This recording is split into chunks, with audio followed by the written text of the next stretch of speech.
The first thing I saw that morning was a steel chain stretched across my road. Not a temporary construction barrier.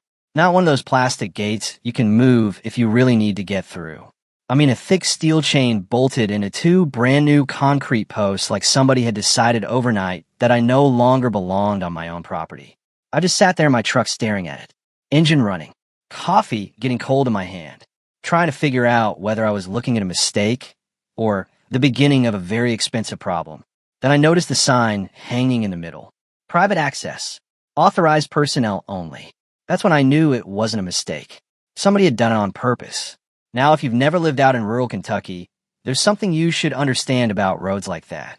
Folks from the city see a gravel road and think it's just a way to get from point A to point B. Out where I grew up, roads mean something different. They mean history. They mean favors traded between neighbors 30 years ago. They mean families helping each other spread gravel in 100-degree heat because nobody could afford a paving crew. They mean the route your dad drove every morning before sunrise and the route your mom took when she rushed you to the emergency room after you broke your arm falling out of a tree. Roads become part of people's lives, and that road had been part of mine for almost as long as I could remember. My grandfather, Leonard Hayes, bought the back parcel sometime in the late 70s. It wasn't a huge piece of land, maybe 3 acres tucked behind a larger tract of timber property, but he loved it. Said it felt like the world couldn't find him back there. After he passed, the property came to me. Honestly, after my divorce, it became one of the only things in my life that still felt stable. I kept equipment there. Trailers, a small excavator, welding gear, nothing glamorous. Just enough to make a living renting equipment to local contractors and farmers. The place wasn't worth millions, but it was mine, and that mattered. The trouble started about a year before the chain appeared. A development company called Ridgeline Ventures started buying land around my parcel. One property became two. Two became four. Before long, they'd quietly purchased nearly everything surrounding me. Everybody in town knew what was coming. Big houses. Expensive houses. The kind with decorative stone mailboxes and names like Willow Creek Estates, even though there wasn't a willow tree or creek anywhere near the property. The locals had mixed feelings. Some welcomed the money. Others hated it. Most of us just knew change was coming whether we liked it or not. The man running the project was named Carter Whitmore, and from the first time I met him, something felt off. You ever meet somebody who smiles constantly, but somehow never looks friendly? That was Carter. Perfect teeth, perfect boots, perfect haircut. The kind of guy who looked like he practiced confidence in front of a mirror. The first time we spoke was at a gas station. He asked if I'd ever considered selling my parcel. I told him no. The second time was during a county planning meeting. He asked again. I told him no again. That's when he smiled and said, "Everybody has a number." I remember laughing and telling him maybe everybody did, but I hadn't found mine yet. He laughed too, but there wasn't much humor in his eyes. A few weeks later, an older woman named Evelyn Brooks pulled me aside after church. Everybody knew Evelyn. She'd lived there longer than the courthouse. She leaned toward me and said, "Be careful with those development people." I asked why. She smiled. Because folks who are used to getting what they want don't handle hearing no very well. Turns out she was right. Standing there beside that chain, I heard somebody clear their throat behind me.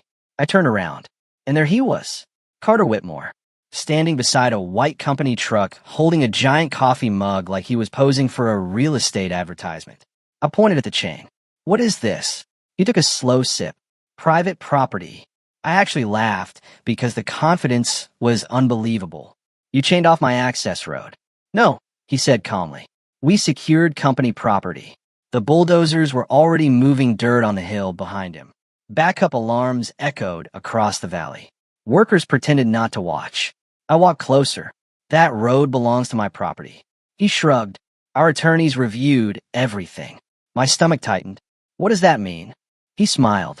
"It means no legal access easement exists." For a second, I honestly couldn't respond, because I'd used that road my entire life. My father used it. My grandfather used it. Everybody in the county knew it was our access road. But hearing him say it so confidently planted a tiny seed of doubt. And that's the thing about people like Carter. They don't need you to believe them completely. They just need you to doubt yourself long enough to gain an advantage. As I stood there staring at that chain, Watching him smile like the conversation was already over, I had no idea that the fight about to start would end up stopping a multi-million-dollar project dead in its tracks and expose a mistake buried so deep in county records that nobody had looked at it in nearly 50 years. I wish I could tell you I drove home that day full of confidence, already planning my next move, but that wouldn't be true. The truth is I drove home scared. Not terrified exactly, but unsettled in a way I hadn't felt in years. Because certainty is a funny thing. You can spend decades believing something is true, then one guy in a clean shirt says 5 words, and suddenly your brain starts questioning everything. No legal access easement exists. That sentence followed me all afternoon. I sat at my kitchen table surrounded by old boxes, property records, tax receipts, faded maps, survey drawings, and enough dust to make me sneeze every 5 minutes. Outside, the sun slowly dropped behind the trees. Inside, my confidence kept dropping with it. The problem was my grandfather, or more specifically, the way he kept records. Leonard Hayes trusted almost nobody. Not banks, not computers, not lawyers, definitely not government offices. If there was a place to store an important document, he'd find the exact opposite place and put it there. Over the years, I discovered insurance papers inside fishing tackle boxes, tax records hidden in coffee cans, and once, unbelievably, the title to an old pickup truck folded inside a Bible nobody had opened in 20 years. So searching through his paperwork felt less like reviewing records and more like participating in some bizarre treasure hunt designed by a paranoid old man. By 8 o'clock that night, I was exhausted. By 9, I was frustrated. By 10, I started wondering if Carter might actually be right. Not because I trusted him. I didn't. But because I couldn't find what I needed. And when evidence disappears, doubt moves in. Around 11:30, I was ready to quit. I walked into my grandfather's old workshop just to clear my head. The place smelled exactly the same as it always had. Motor oil, sawdust, rushed, memories. Moonlight came through the dusty windows and landed across a shelf in the corner. That's when I noticed an old leather binder. I'd seen it before, never paid attention to it. It sat underneath several survey journals and notebooks that belonged to Grandpa. For some reason, I picked it up. Maybe luck, maybe instinct. Maybe Grandpa reaching down from heaven saying, "You're looking in the wrong place, son." I carried it to the workbench and started flipping through it. Most of it was old notes, measurements, timber estimates, property sketches. Then halfway through the binder, I found a folded document. Yellow paper, old county seal, typewritten text. My pulse immediately sped up. I unfolded it carefully, and suddenly everything changed. The easement existed. Not only did it exist, it was stronger than I could have imagined. I read it once, then twice, then 3 times, just to make sure exhaustion wasn't making me hallucinate. Back in the early 70s, my grandfather had briefly co-owned a larger timber tract with a neighboring farmer named Russell King. Years later, the land was divided. During that division, they created a permanent 22-foot access corridor connecting the rear parcel to the county road. The agreement had been legally recorded, signed, witnessed, filed, permanent ingress and egress rights, legally binding, protected. The reason nobody found it was almost laughable. The easement wasn't indexed under my current parcel at all. It was attached to the original joint deed from nearly 50 years earlier. Different owners, different references, different filing category. Somewhere along the way, modern records had become disconnected from the historical chain, which meant Carter's lawyers had searched the obvious places. But they never searched the right place. I sat there staring at that document and started laughing. Not loud, not crazy, just the kind of laugh that escapes when weeks of tension suddenly crack open. The whole thing felt ridiculous. A multi-million-dollar company, teams of attorneys, professional consultants, corporate planners, and they'd missed the single document that could destroy their entire strategy. The next morning, I drove straight to Lexington. I had one goal: find somebody smarter than me. That's how I met Sandra Cole. Sandra was a real estate attorney who looked like she'd spent 40 years arguing with stubborn people and winning. Silver hair, sharp eyes, no patience for nonsense. I handed her the binder. She spent about 30 minutes reading, then another 10 reviewing county records. Finally, she leaned back in her chair. Well, that was all she said at first. Just well. I waited. She adjusted her glasses. Either Ridgeline hired incompetent attorneys, or somebody assumed you'd never fight back. That was the first good night's sleep I'd had in a week. By Wednesday afternoon, Sandra had prepared a formal legal notice. Professional, cold, precise, no emotional language, no threats, just facts, copies of recorded easement documents, historical references, supporting records, everything Carter's people should have found themselves. When she finished, she slid the paperwork across her desk. Then she smiled, the first smile I'd seen from her. Now, she said, we make this expensive. At the time, I didn't fully understand what she meant. I understood 2 days later. Thursday morning, I arrived at the property and immediately noticed something unusual. County survey trucks. Several of them. Workers carrying equipment. Bright pink marker flags. Lots of them. Sandra was already there speaking with the survey team. The moment they started measuring, I realized exactly what was happening. The easement corridor didn't run beside Ridgeline's entrance plan. It didn't cross some unused corner of their property. It ran directly through the middle of it.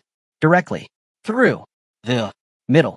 The surveyors began planting pink flags every few feet, one after another, like somebody drawing a giant line through a blueprint.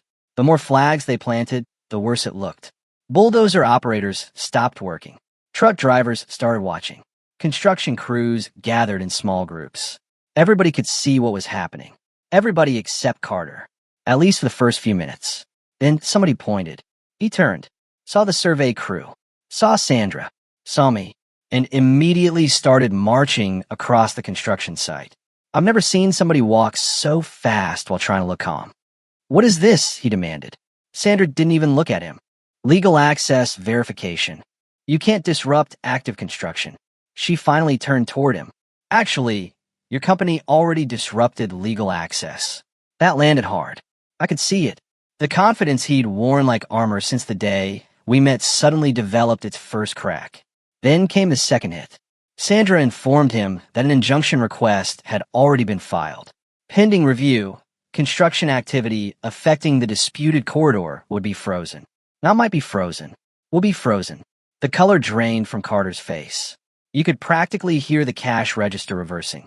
Workers stopped. Equipment stopped. Deliveries stopped. Schedules stopped. Everything stopped. And every minute that passed cost money. A lot of money. One excavator operator leaned against his machine, watching the whole thing unfold. Another worker quietly pulled out his phone and started recording. Nobody said anything. Nobody had to. The pink flag said enough. That afternoon, I drove past the entrance again. The chain was still there, but suddenly it looked different, less intimidating, almost desperate, like the final move of somebody realizing the game wasn't going the way they expected. What I didn't know yet was that the survey flags were only the beginning, because once the county got involved, once the lawyers got involved, once the town started paying attention, Carter Whitmore wasn't just facing a property dispute anymore. He was about to become the most talked about man in 3 counties, and the pressure was only starting to build. Once the story escaped the construction site, it spread through the county faster than a summer storm. That's how small towns work. People claim they don't gossip, but somehow everybody always knows everything by lunchtime. Within a few days, folks were slowing down near the entrance just to look at the bright pink survey flags cutting across Ridgeline's development like a scar. The local diner was talking about it. The feed store was talking about it. Church parking lots were talking about it. Even the Facebook groups got involved, and if you've ever lived in a small town, you already know that's where common sense usually goes to die. Half the comments painted me as some local hero standing up to greedy developers. The other half acted like I was personally responsible for destroying economic growth across the entire state of Kentucky. Honestly, that second group bothered me more than I expected, because late at night, sitting alone on my porch, I sometimes found myself wondering if they had a point. The town was changing, whether I liked it or not.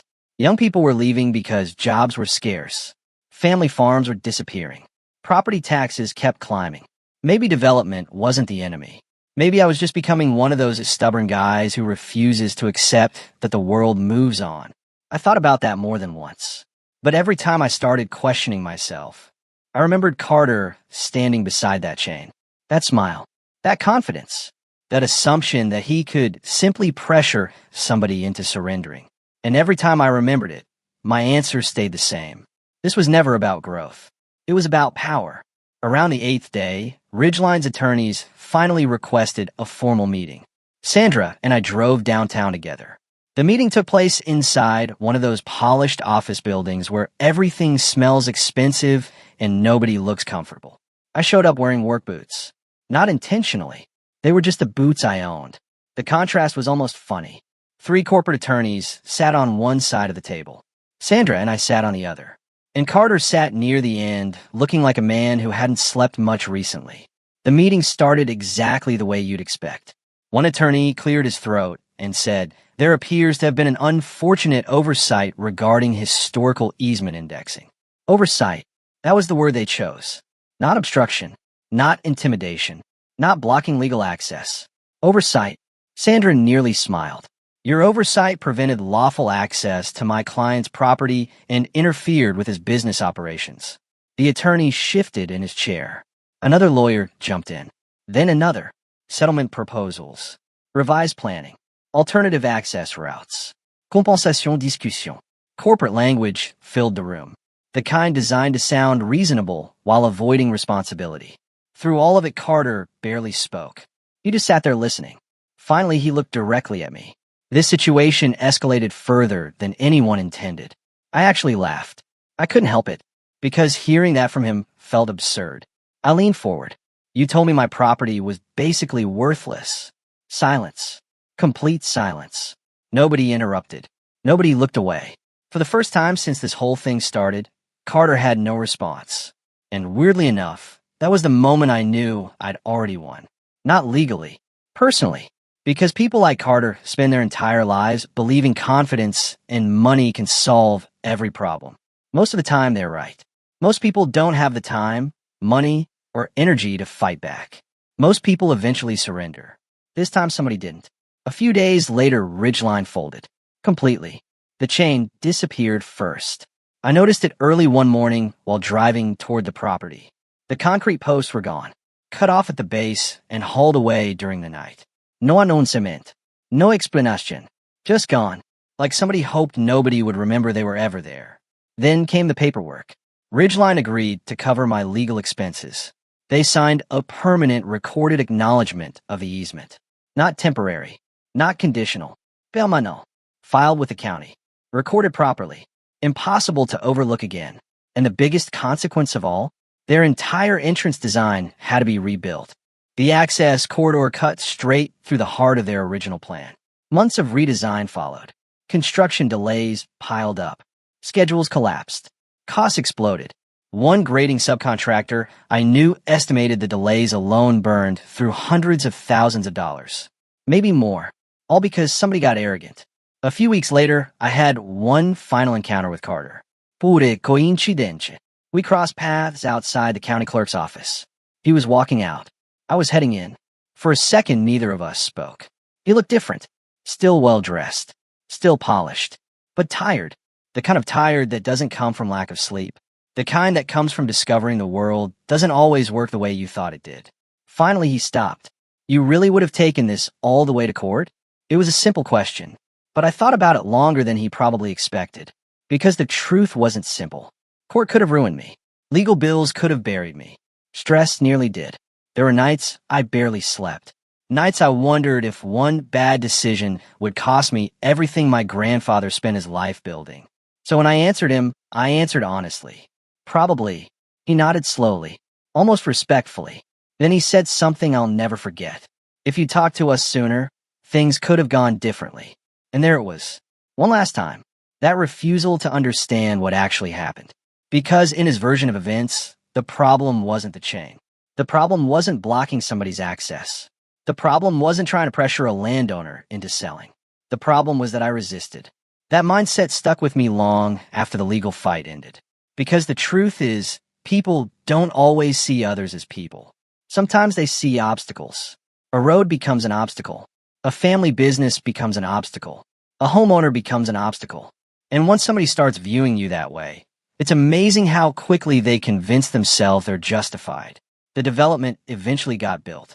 Big houses, White fences, fancy entrance signs, the whole thing. Sometimes I drive past it. Most of the people living there probably have no idea why the entrance curves in that awkward direction. They probably don't know an old legal document from nearly 50 years ago forced an entire development to redesign itself.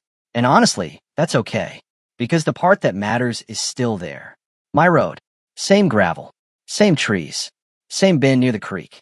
Every now and then I drive down it and think about my grandfather, about that old leather binder sitting forgotten in a dusty workshop, about how close history came to being erased simply because nobody bothered looking hard enough. And maybe that's the lesson I took from all of it. Not that I beat a developer, not that I want a legal fight, but that some things are worth defending, even when defending them is uncomfortable, expensive, and frightening. Still, not everybody agrees with me. Even now, years later, people around town argue about whether I did the right thing. Some say I protected my family's rights. Others say I should have taken the money and moved on. Maybe both sides have a point. So let me ask you this. If somebody offered you a check large enough to walk away, would you have taken it? Or would you have risked everything to stand your ground, even knowing you might lose? Let me know down in the comments, because I'd genuinely like to hear where you stand on it. And if you've ever faced a situation where someone tried to push you aside because they thought you wouldn't fight back, share your story too. Don't forget to like the video, subscribe to the channel, and I'll see you in the next one.